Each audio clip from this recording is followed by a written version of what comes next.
It was good. It's your boy Holiest. You already know what it is. Look, it's been a minute since it was just us talking, man. How you doing today? Tell me about your day down in the comments, man. I'm curious. I want to get a little bit engaged. You weren't in the stream last time. What were you doing, bro? Twitch.tv/Holiest. That's 2 H's. Come through. Now, listen. I know a lot of y'all saw the TOF and Friends thing with me and MTash, bro. I do want to say MTash is a super cool dude. MTash is a super cool dude. I had a lot of fun on there with him. He gave me a lot of good advice. Awesome guy. Y'all should definitely check him out. I know y'all know if y'all know who I am, y'all probably know who MTash is. All right. I gave him a little bit of free TOF. Let me stop.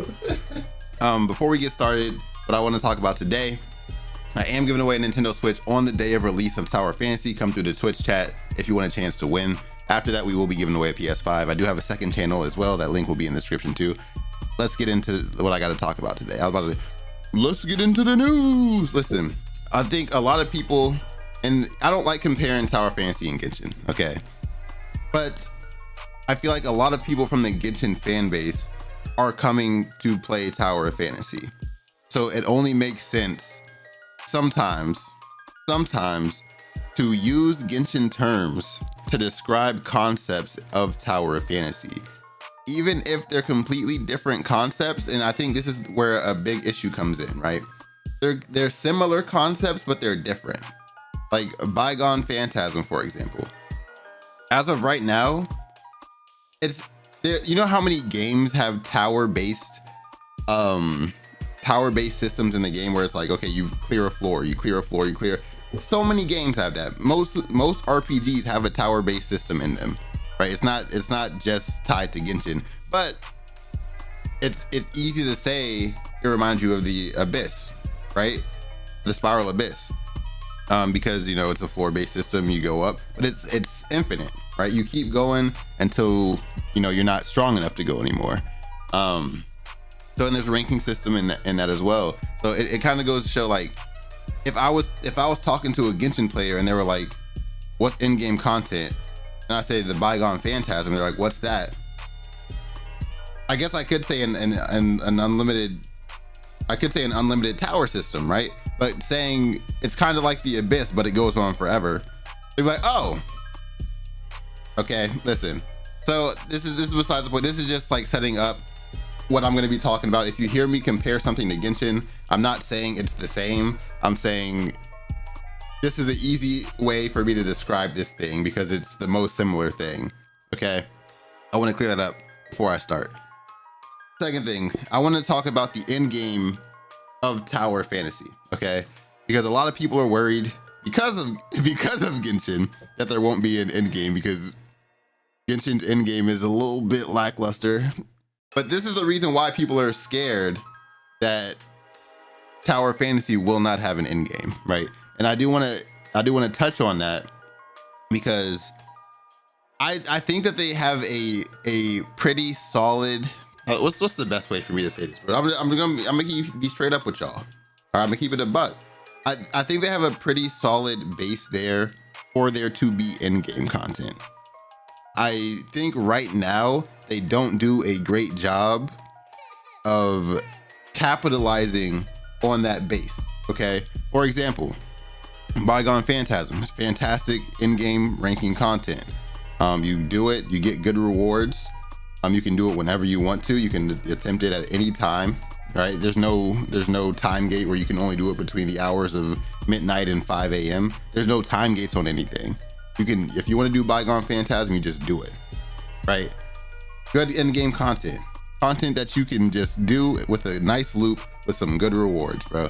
I think Tower Fantasy does a fantastic job focusing on the gacha side of their game, which is cool because it's a gacha game, right?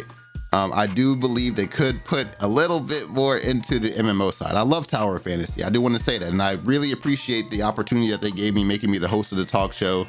And I really appreciate all the devs and all the hard work that they put in. I'm not trying to take away from anything that they've done. All right, I do want to say that. But I do see, because I want the game to succeed so much, I do see where improvement can come in.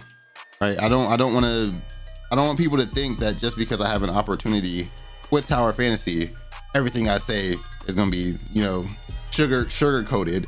I'm gonna be real, bro, because I want to see the game succeed. There's a lot of things that I noticed as I've been playing over the last 6-7 months that I'm like, this would work really well in the game. This would be really nice in the game. I'm not a developer. Okay, I do work in IT, but I'm not a developer. I see things. I've been playing RuneScape since 2004, bro. This is just an MMO game. It's an MMO. No gacha. So I'll leave the gacha shit to them because I've only been playing gacha games for maybe the last 5 or so years. But when it comes to MMOs, I know some shit, bro. I know some shit. They do a fantastic job of introducing content into the game. The PvP is balanced, it's fair. They just redid Bygone Phantasm to when you go in, your weapons are leveled all the way up. There's a lot of like small quality of life changes like that make the game more balanced, more fair when you look at the ranking, the rankings and stuff.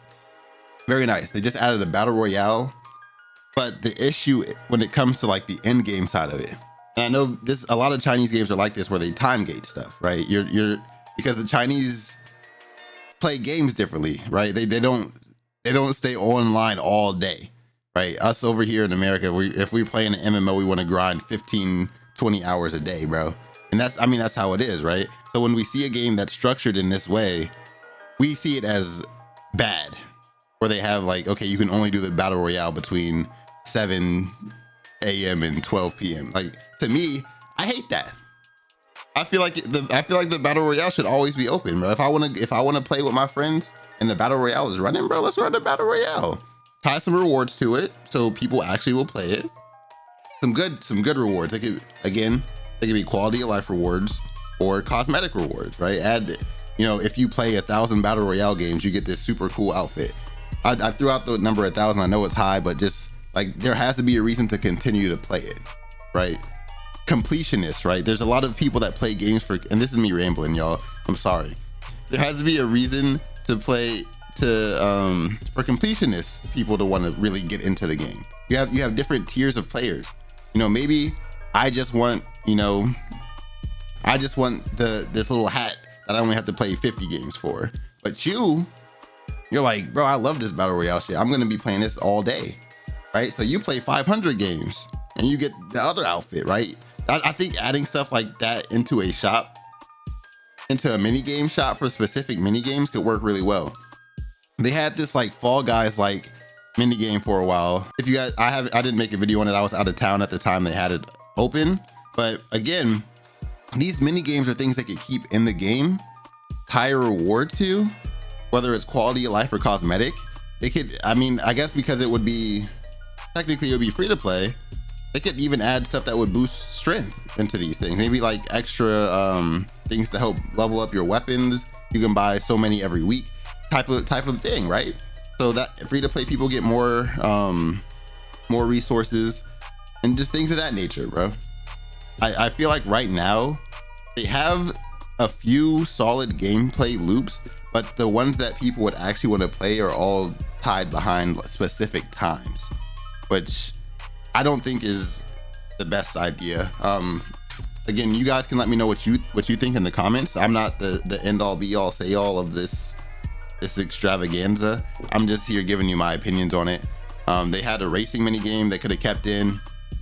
Again, added rewards. Maybe you play 100 races or you win 100 races, get top 3 in 100 races, and you get like a piece that you can put on your mount to make it faster, right? There's a reason to play. Maybe make it to buy out the whole shop. Maybe it takes 40 hours to buy the entire shop out. It's an MMO. You have to grind something, right? There has to be a reason for you to do this over and over again. You do it so many times, you get a new mount skin. Instead of it just being red, blue, yellow, green, whatever, you get a skin that has like a cool design on the side or some shit. I don't know. I'm just saying stuff, bro. I'm just coming up with ideas that will make good gameplay loops that will take your mind away from the grind. You're still grinding for something, but you and your friends can go do it together, bro. And then opening up maybe this might be a stretch, but having like events, right? So like, let's say 10 people. I know at some point when they open the raids up, you're allowed to have groups of up to like 8 people, I believe. I don't know if they're going to up that number, but I think that you can have groups up to 8 people. Maybe they can make it a guild or like a crew thing too, where, you can have a crew event, right? So, hey, at, I don't know, on Friday at 10 a.m. crew event. We're gonna be doing the Fall Guy shit, right? So you get 50 people from your crew and you go have this fun event, right? They can even scale it to how many people are actually in the crew if they're able to do that. I like I said, I'm not a developer. I don't know what they're able to do, but I think just having crew events like that would be fun. Having timed world bosses could be fun. You know, every like maybe 4, 5, 6 times a day, every 4 hours, a world boss spawns and everybody can go to one spot and fight the world boss. It's a gameplay loop. It brings people together. I think community is really like one of the driving points of MMOs, and I think so far they've done a really good job at connecting with the community. I think they've done a really good job at connecting with the community. Somebody's calling me real quick. Hold on. I don't know. The call threw me off. I'm not even gonna lie. I got off track. Now, oh yeah, community, bro. Communities. I think they've done a really good job at connecting with the community, showing the devs, show the work that they're doing, constantly posting on Twitter. All that is great and fantastic. But then you have that community there, right? All these people are like, yes, I like this. I see what you're doing. Now let's bring those people together, bro. They have to have something that they can do together. I think right now, you know, the world bosses are great and everything. The joint operations, you can only have 4 people in at a time, but it's cool. The raids, you'll eventually be able to have 8. There's a lot that is there that, you know, that is community based. But when it comes to having like a bunch of people that can just do something together, other than the world bosses, there's not really a whole lot, bro. You know, there's not really like, you can't call 60 people up to do a joint operation. You can't call 60 people up to do a raid. When I know in a lot of MMOs nowadays, you know, they usually have 4 people, 8 people raids and stuff like that. It's kind of getting away from the mass community stuff, which I think is kind of an issue. I think there needs to be more mass community stuff where, you know, somebody on the forums is like, hey, let's run this. And a bunch of people can just pull up, make friends, you know? So I don't know. I love the game. I think the game is awesome, but I do think that there is a lot of work to be done. I'm kind of rambling. As somebody that's played the game for a long time, I just see the potential, bro. I really see the potential. There's so much that can be done, and I could sit here and ramble for hours, bro. I could sit here and ramble for hours, but you know, we both got things to do. Second thing, the next guest, I don't know who it's gonna be for the talk show. I don't know who it's gonna be, but I did see though. I did want to talk about this because I did watch Tectone's video. Okay, I did watch Tectone's video on his thoughts on the game. The big doomed thumbnail again. I think that when he made that video, because I'm not gonna lie to y'all, I know a lot of y'all don't. Okay, and this might put me in a bad place saying this. I know a lot of y'all don't, but I kind of like Tectone, man. He's a funny dude. I know a lot of people don't like him because he has an ego and stuff, but I'm gonna tell you something like off rip. Every content creator that is successful has an ego, bro. Like somewhere in their heart of hearts, bro, they have to, because you got to think about it like this, okay? If you're a content creator and you're making content, you're putting out stuff on YouTube, and every time you upload a video, you're like, damn, this video is ass. Damn, this video sucks. Somebody asks you, hey, do you make videos? And you're like, no. And you're like scared to tell people that you make content. Then how are you ever gonna be successful? Every content creator that you've watched has an ego of some sort to put out a video and say, I like this enough to let other people see it. That ego is there. This video, like a lot of times they put out videos like, this is gonna be the one, bro. Like this is a good ass video, right? Sometimes they do well, sometimes they don't. But you have to go in there with the mindset like you're the shit. Because if you don't, then you're gonna burn yourself out faster than if you didn't. You have to have an ego to make content. I have an ego of sorts. I love communicating with y'all. I love talking to y'all. But when I put out a video, I know that video is the shit, bro. That's just how I am. Because if I didn't, I wouldn't be able to keep doing this, bro. You know, and like I said, I don't think that my word is end all be all. I don't think that I don't have that kind of ego where it's like what I say goes. I don't have that, bro. I don't think that. And I don't think that Tectone does either. I think a lot of the people in the Genshin community don't like him and other communities that he's come from. It's because he's real, bro. He says what's on his mind. And not everybody likes that. And not everybody can get behind that. I think his ego is what makes him funny, bro. To be honest with y'all, I think Tecto's ego is what makes him funny. And I don't think that he necessarily said anything bad about Tower of Fantasy in this video either. I went back and I watched it again. A lot of people are saying that he was like trash talking the game. I don't think he was. He was stating some concerns that he noticed from when he played like way back. And if he's going based off of 1.0, like what he saw, because that's the last time I saw him look at the game. If he's going based off of 1.0, I think that myself and everybody else can come into agreement and say 1.0 wasn't really all that great. 2.0 engine and 2.1 engine, fantastic, bro. Fantastic. I love what they've done with the game. 1.0 was okay, but if you were looking at, like if I was looking at Tower of Fantasy from a 1.0 perspective, and I'm looking from the outside in, it didn't really look the best. And I mean, that's just how it is. The game has come through leaps and bounds. And now that I've seen what 2.0 is like, I'm like, yeah, I can see how somebody could kind of hate on the game if they saw 1.0. You know, Chaotic, for example, he was interested in 2.0. Maybe we can still get him to play. There's a lot of creators, I think, that are just misconstrued about what Tower of Fantasy is and what it's going to be. And I feel like as a community, instead of getting angry at these people that are doing this, I think we just help them understand, bro. You know, we don't show hate to nobody. Just stay positive, bro. There's really no reason to talk down on any of the creators that are covering the game. I don't know. I feel like I've rambled on too long. I'm probably gonna get myself in trouble by saying I think Tectone is an okay person, but that's fine, bro. I think he's cool. I like him. You guys see the video I got with him on my page. That's my first interaction with him, and it was fucking hilarious. It was hilarious, bro. And after that, I'm like, I want to talk to dude. I want to be dude's friend, bro. You know, I didn't meet up with Tectone. He's yelling at me. You think that you're small ass? Like, bro, he's way bigger than me. What am I supposed to be? I started yelling at him first, bro. I told him I was gonna square up with him. We could meet outside. And he started yelling back. Like, I can't be mad. Like, we're cooling. I don't know. I think he was just misinformed. We give him the benefit of the doubt. Can we do that? Can we give Tectone the benefit of the doubt this one time? Just this once, bro. I promise.